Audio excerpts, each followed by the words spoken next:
Some days with toddlers can feel surprisingly noisy. Not always because the house is loud, but because everything feels a little unsettled. Toys come out, activities begin, nothing seems to hold for very long. And it can leave you feeling like maybe you need to offer more. More ideas, more stimulation, more things to do. But something I've been noticing in our home lately is that the calmest play doesn't really come from adding more. It tends to appear when things become simpler.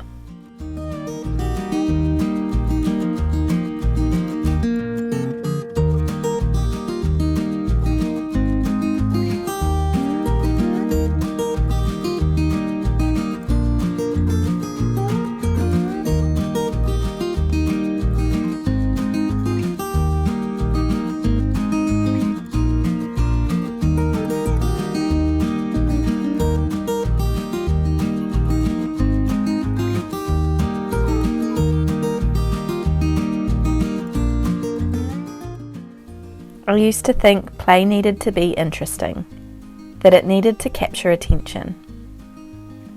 But the kind of play I see bringing the most steadiness to my toddler is actually very repetitive. Pouring water between bowls, moving the same little animals around a playmat, looking through the same books again and again. None of it is particularly new. But there's something about that repetition that seems to settle the body.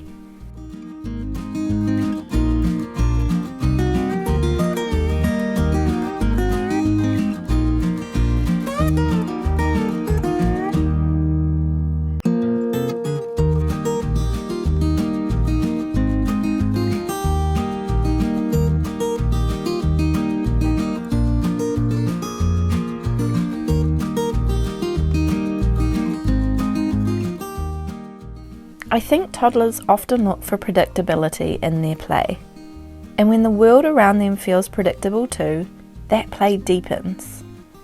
Not because we've set it up, but because there's enough steadiness for it to unfold, and it's truly magical.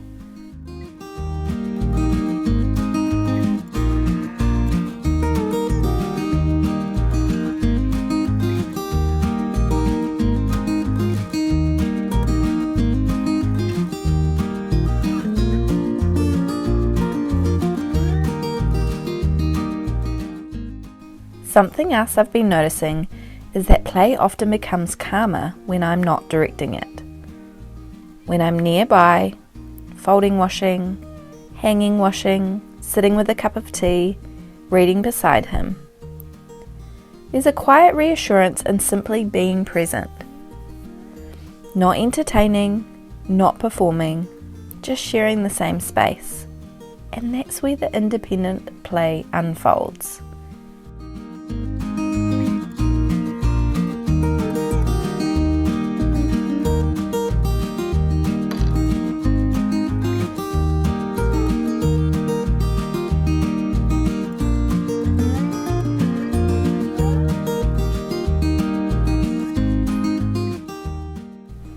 A lot of what you see here in our day isn't really activities.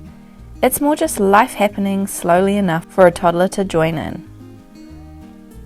Water being poured, bowls being moved around, animals being lined up, and books being opened. And sometimes it looks very simple from the outside. But that simplicity seems to create a surprising amount of calm.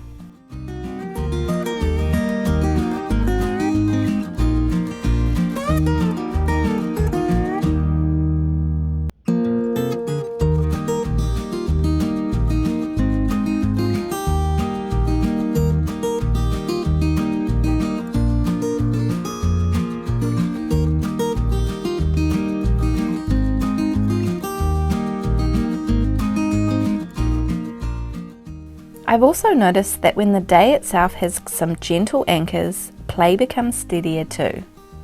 Not a strict schedule, but a rhythm.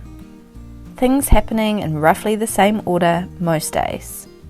Breakfast, a bit of time at home, a walk or some time outside, lunch, a rest, and then the quieter afternoon hours. When the structure of the day is familiar, there's less pressure on play to hold everything together. It can just be what it is.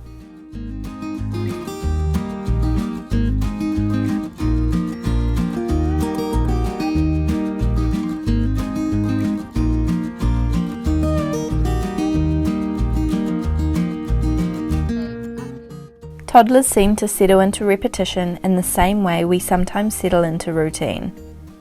The familiar cup, the same path on a walk, the same story before bed.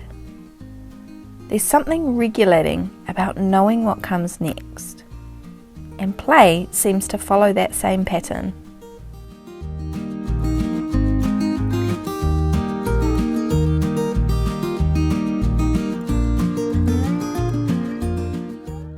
Some days the play is very quiet, just moving things around slowly.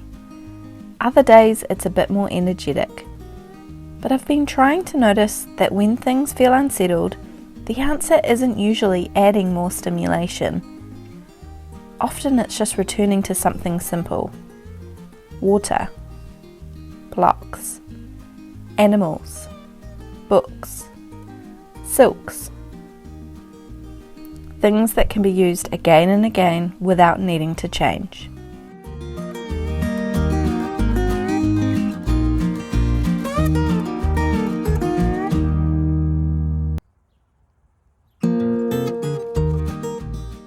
Another thing I've been learning is that toddlers don't really seem to need us to constantly lead their play. Sometimes they just need enough space to explore something in their own way, and enough calm around them to stay with it. That's something I'm still learning too, to step back a little more, to trust that the play doesn't need to be improved.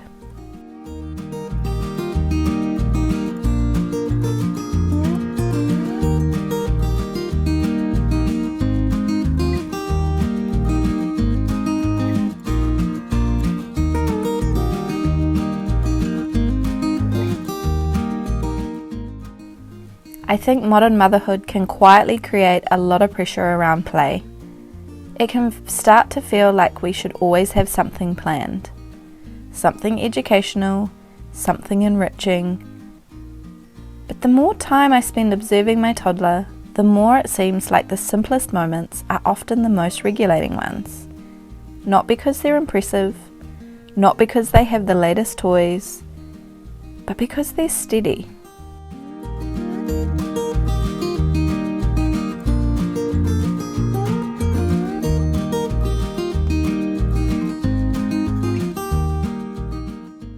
Sometimes that looks like sitting together outside.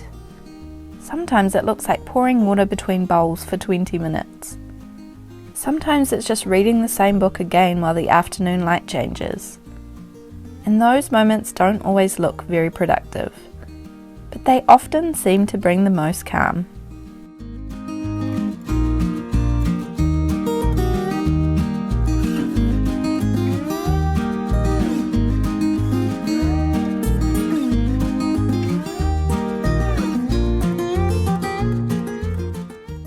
Something that has helped me create more of the steadiness in our days is leaning into the season we're in.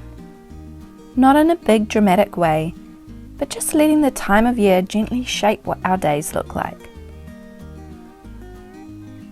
In autumn, for example, the days naturally start turning inward a little. There's more baking, more time at home, more quiet play. And I've found that when our rhythm reflects the season, things seem to settle more easily. Not because every day looks the same, but because there's a natural flow to it.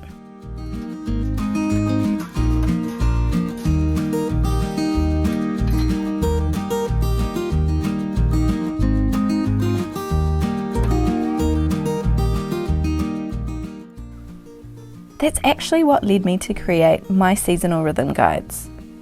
They aren't schedules, and they aren't meant to fill your day with activities. They're more like a gentle structure for the season, a way of anchoring your weeks so so you're not constantly trying to think of what to do next. Inside the guides, there are ideas for things like simple crafts, baking, nature moments, and stories, not because you need them every day or because you need more, but because sometimes you do want something a little different, and it's nice not to have to come up with it yourself.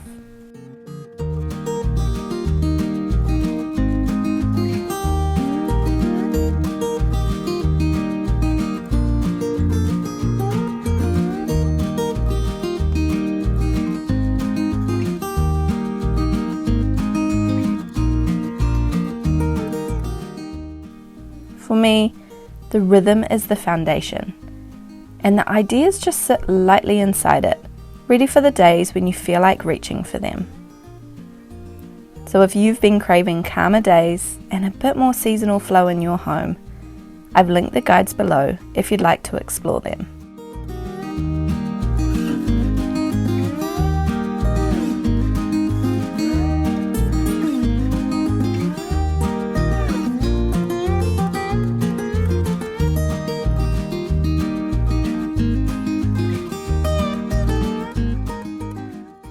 I'm still discovering what this looks like in our home too. Some days the play flows easily. Other days feel noisier and more unsettled.